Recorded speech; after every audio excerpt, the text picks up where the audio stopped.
Welcome to a Foxy Tech Tips tutorial on reducing transparency on the Apple Watch Ultra 2. If you find this tutorial helpful, please consider subscribing to my channel and liking the video. Reducing the transparency on your Apple Watch can make your watch screen easier to read on certain backgrounds.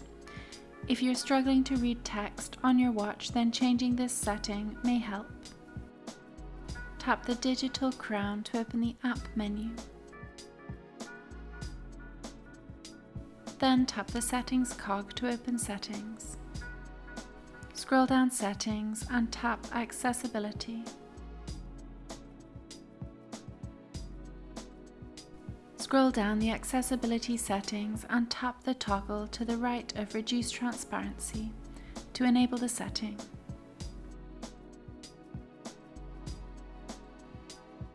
And that draws an end to this tutorial.